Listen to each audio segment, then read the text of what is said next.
Well, it's time once again for me to go through and talk about all the books I've read this month. Since this is, of course, a horror channel, and I'm a horror-obsessed weirdo, you can bet that the lion's share of these books are either horror novels or at least somehow related to the weird, the creepy, and the bizarre. There are a couple of non-horror ones in here, but I'm not going to bore you too much with the detailed reviews of those. We'll just mention them in the interest of completion, and then move on right back to the spooky and gory stuff, just as the good Lord intended.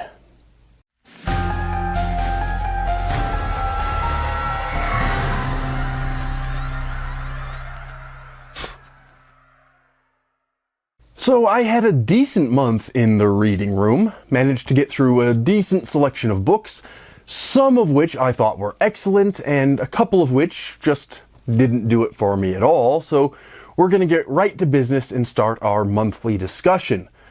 Over the last couple of months, I've presented these reviews in an order that seemed to make some kind of sense or have a logical flow to it. This time, let's do things a little bit differently and just go through the books I read in chronological order. It turns out some of them sort of clustered into meaningful groups anyway. So, getting right to the books, first up was Colorado Myths and Legends by Jan Elizabeth Murphy, a collection of true stories, many of them strange, from Colorado's past. I'm a nerd for history. The weirder the better. And since I'm in Colorado, a lot of what I end up reading is focused on Colorado history.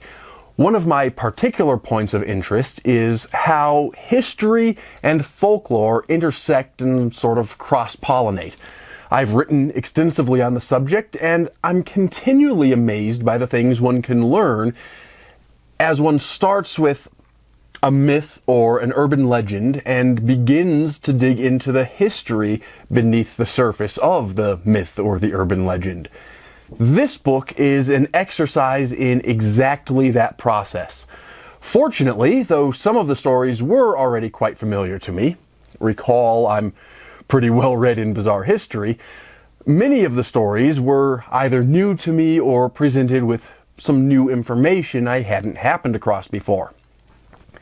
For example, did you know about Mother Cabrini, the Catholic saint whose shrine in Colorado is said to be home of a miraculous water spring?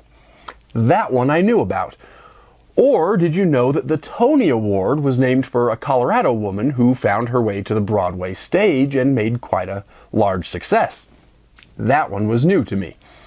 All told, there are 14 chapters in this book, most of which contain a single myth or legend. The last chapter consists of 3 short ones.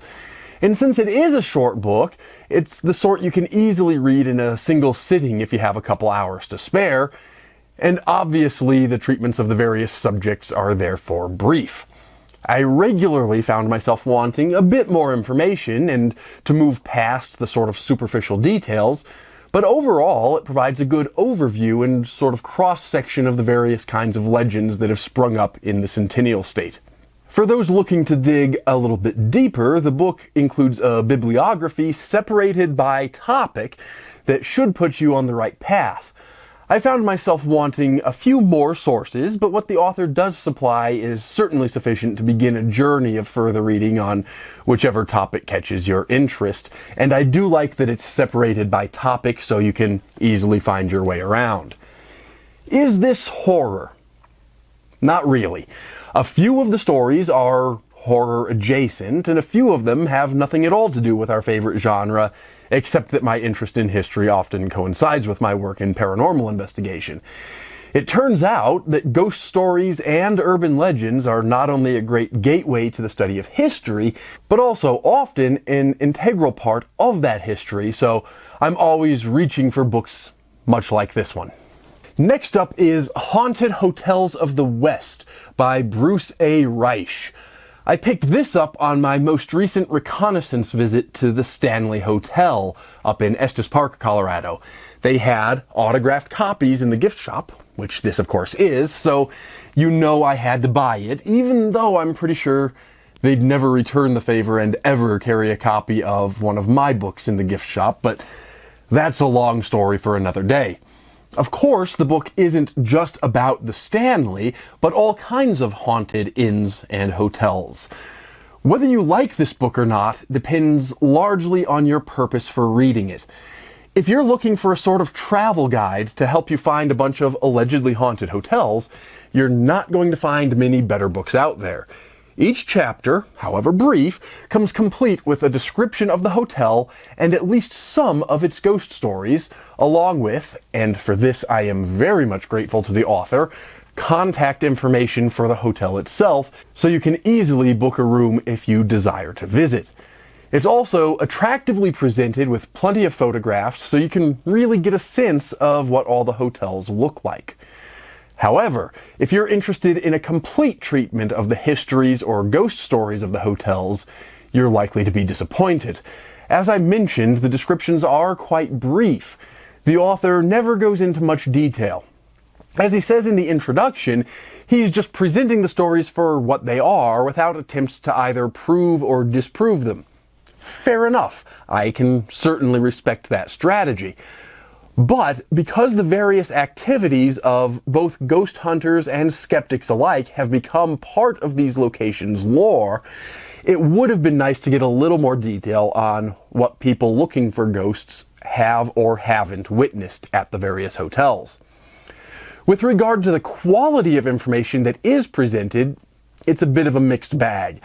I'm not familiar with most of the hotel's history, but the few I am familiar with, let's just say I found the author's discussions to be mostly but not entirely correct.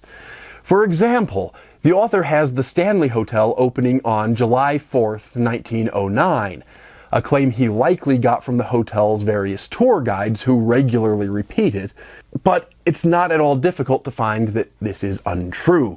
The Stanley Hotel really opened on June 22nd, 1909, not on Independence Day.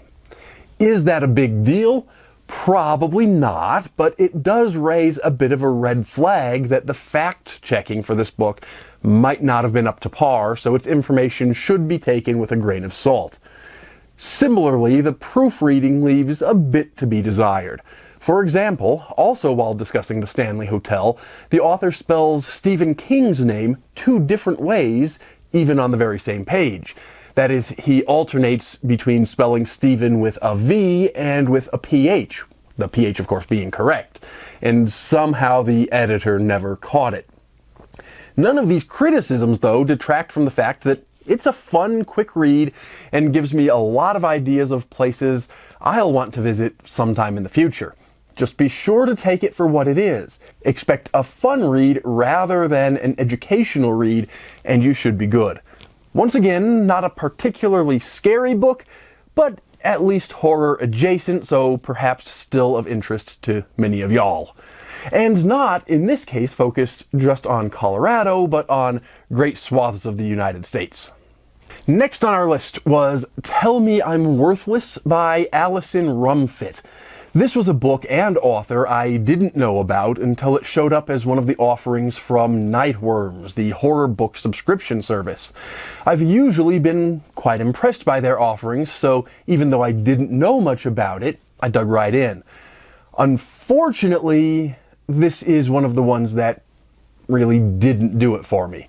Let's be clear from the start. I'm a fan of a lot of different kinds of horror. Extreme gory stuff? Sign me up. Doesn't bother me at all. Subtle and creepy haunted house stories? Great. Love it. And honestly, I'm usually not that hard to please. I know what it takes to write a book, so usually I'm able to find something kind to say about almost anything I read, even if it's not quite my cup of tea. To put it another way, I often say that though I'm pretty hard to blow away, I'm not all that hard to please, so it's with a certain degree of sorrow that I have to report that I really couldn't find anything to like about this particular book. Let's begin with the technical side. Some reviewers have complained about the grammar, and I certainly did find a few mistakes here and there, but overall it wasn't grammatical error that bothered me so much as style. The style, And indeed the subject matter, although we'll get to that in a moment, is clearly meant to be evocative of Shirley Jackson's classic works. However, rather than homage, it comes across feeling much more like a vacuous ripoff. Sentences and paragraphs run on far beyond their usefulness. Description is limited to fairly superficial statements, and worst of all, there's not a hint of Jackson's subtlety anywhere in the book. Significant lengths of the book are devoted to a kind of stream of consciousness rant, which might be somewhat interesting if the book didn't sometimes confuse which point of view was meant to be speaking. It also might be interesting if any of the characters' streams of consciousness were actually interesting themselves, but they're entirely loathsome, let's say. And that leads us to the issue of the characters themselves. To an extent, the characters are not meant to be entirely likable, and that's fine. It is a horror novel, so we shouldn't shy away from reading about rather vile people who do rather vile things to each other. But while the author claims to have written a book about fascism, it becomes abundantly clear that none of the characters, nor likely the author, has the slightest idea what fascism actually is. Instead, the characters come across exactly as they are. Hateful people who would sooner engage in self-destructive behavior and drag everyone else in their proximity down with them than pause for a moment to try to actually improve anything.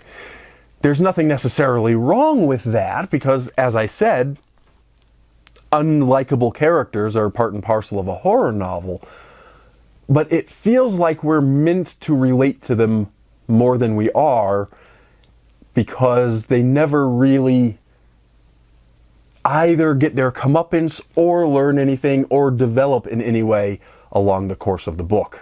There's a line near the end of the book, during one of the aforementioned rants, in which one of the characters mentions that she used to use the website Tumblr.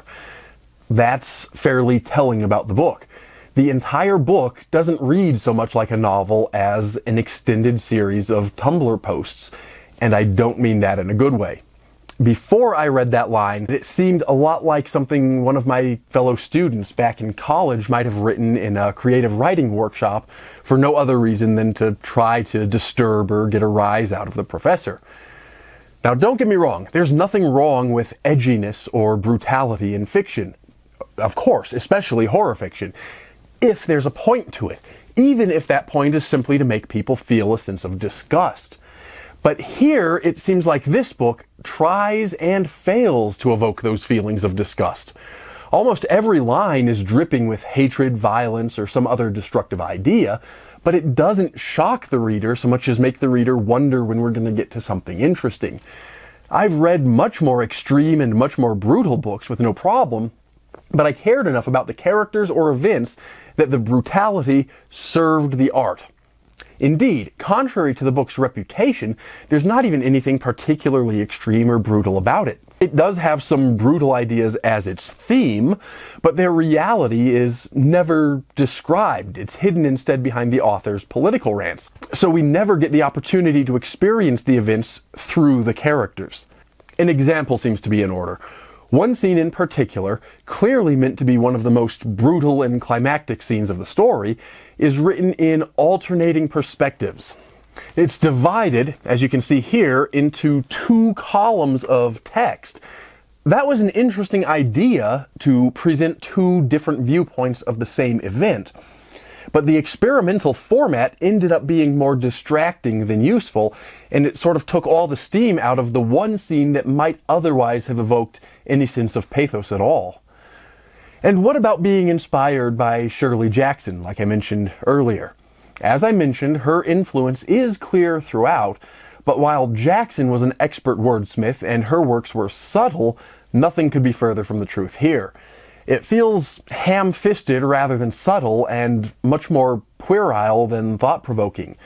The ultimate theme of this book is that the haunted house is, much like the author's view of England, corrupted by a sort of evil spirit of fascism. The house is even called Albion to further drive the point home, but on the note of lacking any subtlety, even the connection between the name Albion and England is force-fed to the reader in one of the extended expository rants. At the end of the day, I really wanted to like this book.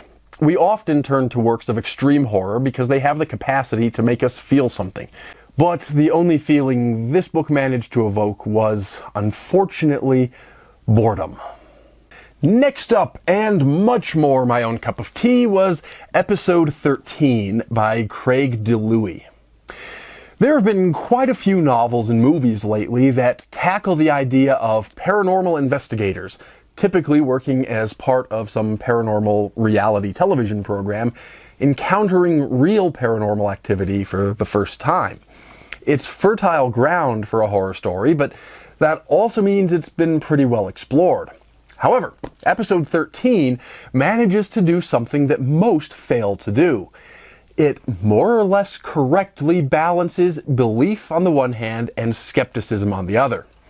In fact, as someone who's done a fair bit of paranormal investigation myself, I can say that Craig DeLuey came closest, I think, of any author I've read so far to capturing the kinds of practices and conversations that actually really do come up when one attempts to apply scientific procedures to any sort of paranormal investigation. It's a difficult field, and the characters' frustrations along those lines in the book definitely ring true. And the novel's format allows all of the characters, believers and skeptics alike, to have their moment in the spotlight and the opportunity to make their various arguments. And the arguments they make also ring true. They're the kinds of things that I have said and I've heard my colleagues and other people in the field say over the years. With regard to the format, I found it mostly successful. The publisher's description on the back called it a found footage novel, which is clearly an attempt to capitalize on all the found footage paranormal movies coming out these days. Of course, such a format isn't quite as original as the description seems to want to make it sound. After all, we've all been reading epistolary novels for centuries. But I did find the alternation between journal entries, conversations, and other types of chapters kept the novel moving at a good pace, even if it does occasionally strain credulity to think that a character would pause to write out a journal entry during some of the more exciting moments. And in terms of plot, I can say that it's engaging throughout and took some turns that ultimately led in a very different direction from what I initially expected. I've argued many times that the ending of a horror story is the hardest part. I even made a whole video about that idea, and this ending, while unexpected, falls a little bit flat for me, but not to the extent that it ruins what was a great and very entertaining read up to that point. Next up, we're diverging for a moment from the horror genre, so my comments here will be brief. I received this free copy for purposes of writing a review of The Story of Abortion in America, A Street-Level History, 1652 through 2022, by Marvin Olasky and Leah Savas. This is not a political channel, and it's not going to become a political channel, and so I certainly do have some opinions on the abortion issue, but this isn't the time or place for them. But because I'm trying to present a complete rundown of all my reading, I did read this book. And for those of you who might be interested in it, I will say that the authors do take a pro-life position, and they don't hide it, but they do a pretty good job of presenting the history itself objectively. So I think if you're interested in the issue, I think readers on both sides might find the book interesting. That's all I'll say about that one. But while we're on the topic of politics, one of my rare and autographed books dealers sent me this autographed copy of The Courage to Be Free by Ron DeSantis. And again, I'm not going into politics here. I'm not going to get into whether I like or dislike DeSantis. I make a conscious effort to read books from the left, the right, the center, all different political affiliations and ideologies. But since there seems to be a decent chance that DeSantis could be running for president, getting a signed copy of his book for my collection was a no-brainer. And I was interested in just sort of hearing what he had to say about his policies in his own words, so I was curious to read the book. Because I don't want this to become a political channel, I'm not going to say whether I liked it or disliked it. I think that's just about all I need to say about political books, at least for this month. More directly related to horror, getting back to this channel's main purpose, although perhaps similarly controversial, I read a handful of books by Father Gabriele Amorth, the exorcist, who claimed to have performed hundreds of thousands of exorcisms during the course of his ministry before his death in 2016. The most recent specific number I found was from 2013, in which he claimed to have performed over 160,000 exorcisms, ranging from a few minutes to several years in length. Though he also added that relatively few, I think on the order of 100 or 200, were full-blown cases of diabolic possession. So anyway, before I get to the specific books, I did a little bit of math. According to his books, he was assigned to become an exorcist, assisting Father Candido Amantini by Cardinal Ugo Paletti in June of 1986. His claim of over 160,000 exorcisms was published in May of 2013. Assuming he had both of those months in full, that is, we're including both of the months on the bookends, that's a total of 324 months, which comes out to about 494 exorcisms per month. That's more than 16 exorcisms per day. Frankly, it's not possible. The only way he could possibly get those kinds of numbers would be by performing mass exorcisms of large groups all at once, which is emphatically not the kind of ministry that he describes when he talks about his experiences in his books. So let's just say I'm a bit suspicious of Father Amorth's more extraordinary claims, but that doesn't mean that I'm not interested in what he has to say. Two factors converged that prompt me to read these books. First, I've been studying exorcism as part of my quest to understand the paranormal, the unusual, the weird, and the horrific. It actually makes for some great horror stories, some of my favorites, and the true stories make for fascinating reading. Second, there's a new movie coming out later this month in April called The Pope's Exorcist, which is supposed to be based on Father Amorth's work as the chief exorcist for the Vatican. And I wanted to read his books before seeing the movie so I could compare them. I read 3 of his books as part of this exercise. An Exorcist Tells His Story, An Exorcist More Stories, and An Exorcist Explains the Demonic. First up is An Exorcist Tells His Story. If you're looking for a sort of primer on Catholic doctrine surrounding exorcism, this is not the most detailed book in the world, but it is a fairly accessible one that will give you a pretty good idea of the doctrine. It does not, however, as the title suggests, tell a whole lot of personal stories from Amorth's experience as an exorcist. So if you're looking for more of a narrative of some of the details, you'll likely be disappointed.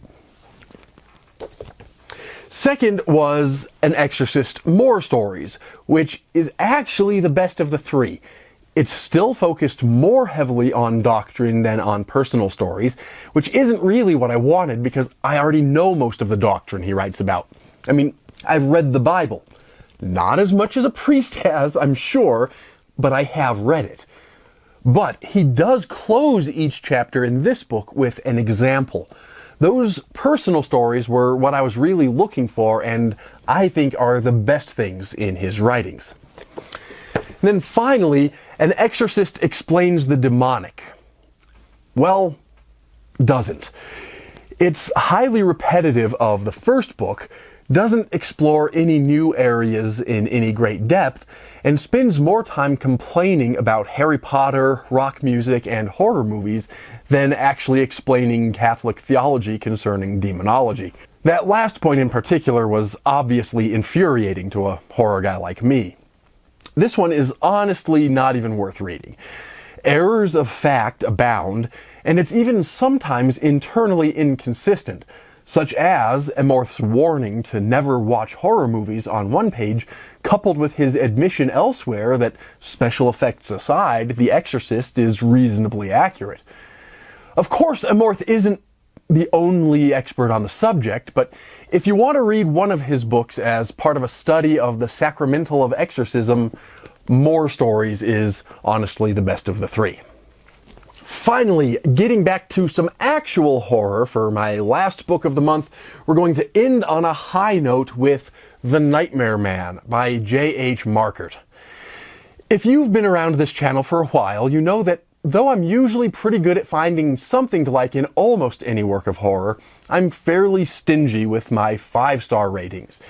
Especially since I was disappointed by a few books this month, I'm really glad, and a bit surprised I have to admit, that this is one of those rare 5-star books.